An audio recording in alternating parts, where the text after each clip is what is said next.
आज हमारा पहला जो वीडियो है वो कक्षा 12 के छात्रों की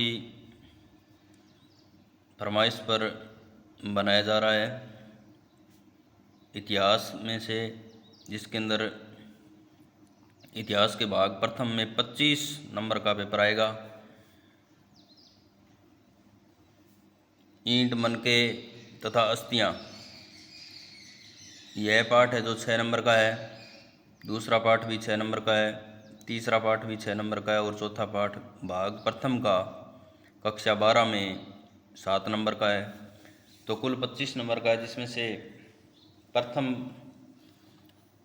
जो टॉपिक है हड़प्पा सभ्यता अन्य छात्रों के लिए भी उपयोगी है। समय का अभाव है, कक्षा 10 के लिए भी सामग्री तैयार करनी है, इसलिए आज हम किताब से ही सीधे नोट्स आपको बताते हैं। आप वीडियो के माध्यम से इसे लिख कर याद कर सकते हैं या सुनकर याद कर सकते हो।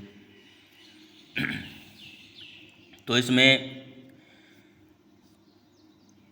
हड़प्पा सभ्यता या सिंधु घाटी सभ्यता की सबसे विशिष्ट पुरावस्तु क्या है?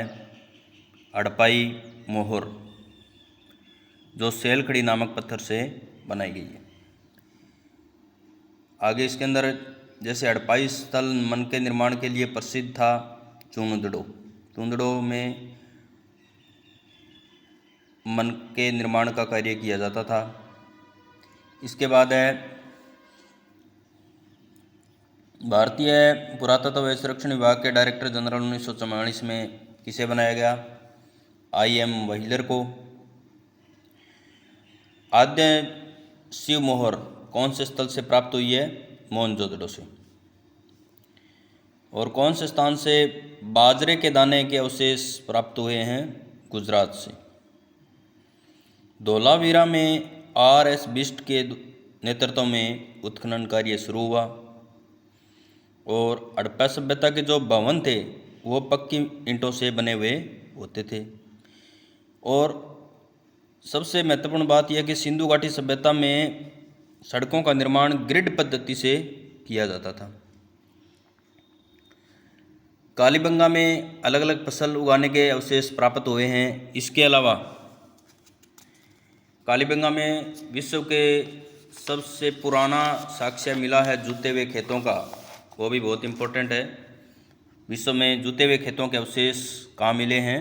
कालीबंगा में, जो हनुमानगढ़ जिले में स्थित है, राजस्थान के अंदर। पुरातत्वविद है वो संस्कृति का प्रयोग ऐसे समूहों के लिए करते हैं जो एक विशिष्ट शैली से निर्मित होते हैं। संस्कृति का मतलब है जो जिनकी एक विशिष्ट शैली हो और सामान्यतः एक साथ विशेष भौगोलिक क्षेत्र और कालखंड से संबंधित हो। मोहरे, मनके, बाट, पत्थर के फलक और पकी हुई ईंटें, ये हड़प्पा सभ्यता की प्रमुख पुरावस्तु है। गेहूँ, जौ, दाल, सफ़ेद चना, तिल, बाजरा और चावल, ये अवशेष हड़प्पा पुरा स्थलों से हमें प्राप्त हुए हैं। और हड़प्पा सभ्यता में मिली जानवरों की हड्डियाँ, कौन कौन से जानवरों की हड्डियाँ? भेड़, बकरी, भैंस तथा सूअर, इनकी जो हड्डियाँ मिली है वो हड़प्पा सभ्यता में महत्वपूर्ण पुरावशेष है। हड़प्पावासी खेत जोतने के लिए बैल और हल का प्रयोग करते थे। मिट्टी से बने हुए हल भी बनवाली, हरियाणा से प्राप्त हुए हैं।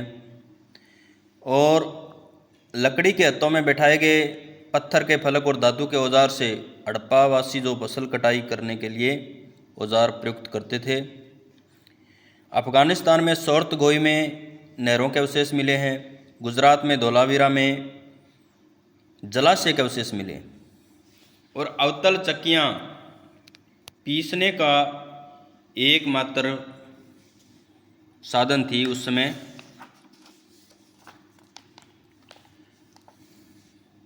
आरंभिक हड़प्पा संस्कृति आमेरीनाल और कोटदीजी प्रमुख स्थल हैं।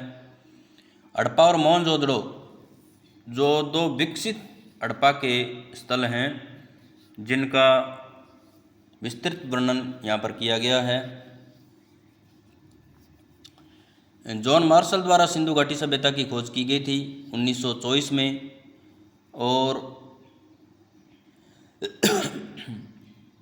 अवतल चक्कियाँ अभी जो हमने बात की, जो पीसने का एकमात्र साधन है, वो हड़प्पा सभ्यता के मोहनजोदड़ो से हमें प्राप्त हुई है। और शंख से वस्तुएं बनाने के भी 2 प्रमुख केंद्र नागेश्वर और बालाकोट प्रसिद्ध वहाँ पर रहे। धोलावीरा और लोथल गुजरात में स्थलों में जो पूरी बस्ती थी वो किलेबंद बस्ती थी। तो ऐसा प्रश्न आ सकता है कि किलेबंद बस्ती थी वो कौन से 2 पुरास्थलों में मिली है, धोलावीरा और लोथल के अंदर। इसके अलावा एक शब्द फायांस भी आया यहाँ पर। फायांस का मतलब है घिसी हुई रेत या बालू तथा रंग चिपचिपे पदार्थ के मिश्रण को पकाकर बनाए गए पदार्थ जिनसे कीमती पात्र बनाए जाते थे, ये पात्र है फायांस एक प्रकार का। और चूंदड़ो है जो पूरी तरह से शिल्प उत्पादन के साक्ष्य वहाँ पर मिले हैं।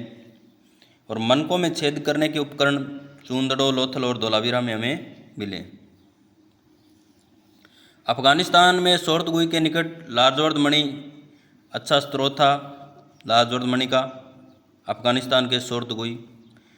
और गुजरात के बड़ौच में लोथल से कार्नेलियन का प्रयोग किया जाता था। हड़प्पा काल में मोहर निर्माण हेतु सेलखड़ी दक्षिण राजस्थान और उत्तरी गुजरात से प्राप्त की जाती थी।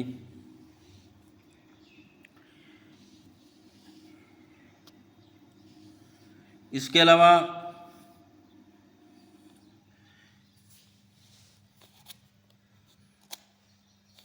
तांबे के अवशेष कहाँ मिले? गणेशपुरा जोधपुरा में खेतड़ी क्षेत्र से। और हड़प्पावासी जो तांबा वो भारत के किस क्षेत्र से प्राप्त करते थे? तो खेतड़ी क्षेत्र के गणेशपुरा जोधपुर से, और अरब प्रायद्वीप के दक्षिणी पूर्वी छोर के ओमान से भी प्राप्त करते थे। मेसोपोटामिया में एक लेख में मेलुआ शब्द का प्रयोग हुआ है। मेलुआ शब्द का अर्थ है नाविकों का देश। हड़प्पा सभ्यता के लिए मेलुआ शब्द का प्रयोग हुआ है जिसका अर्थ है नाविकों का देश। और पुरातत्वविदों के अनुसार मेलुआ का हाजा पक्षी का भी इसमें आया है। हाजा पक्षी जो मोर था। और मेसोपोटामिया के लेखों में नाविकों का देश मेलुआ यानी हड़प्पा सिंधु सभ्यता को कहा गया है। प्राचीन किला या गढ़, इसका उल्लेख भी पुर शब्द में आता है जो ऋग्वेद में उल्लेखित है। और आर्यों के युद्ध के देवता इंद्र को पुरंदर कहा गया है। पुरंदर कहा गया, ये भी महत्वपूर्ण इसके अंदर चीज़ है। अग्निवेदियों के साक्ष्य, अग्निवेदियों के जो साक्ष्य है वो भी हमें कालीबंगा और लोथल से मिले हैं, जहाँ यज्ञों के हमें प्रमाण मिलते हैं। तो इसके अंदर एक एक नंबर के 3 जो प्रश्न आएंगे वो तो अभी आपको जो बताया गया इसके अंदर से लगभग आने वाले हैं। इसके अलावा बड़े प्रश्नों की हम जब बात करते हैं तो जल निकास प्रणाली, मोहनजोदड़ो, हड़प्पा की लिपि या बाट प्रणाली, या गणेश्वर जोधपुरा संस्कृति के बारे में टिप्पणी आ सकती है। दूसरा बड़ा जो प्रश्न है वो व्यापार वाणिज्य की स्थिति सिंधु घाटी के अंदर, इसका वर्णन आ सकता है, तो ये भी आप याद करें। और सिंधु घाटी सभ्यता का अंत है वो भी किस कारण हुआ, तो ये प्रश्न भी इसके अंदर बनता है कि सिंधु घाटी सभ्यता का जो पतन है वो किस कारण हुआ, वो भी इम्पोर्टेंट प्रश्न इसके अंदर है। इसके अलावा स्थापत्य कला, मोहनजोदड़ो का शहरी स्थापत्य की विशेषता भी या गृह स्थापत्य की विशेषताएं भी आ सकती है। मोहनजोदड़ो में दुर्ग का निर्माण किस प्रकार किया जाता था।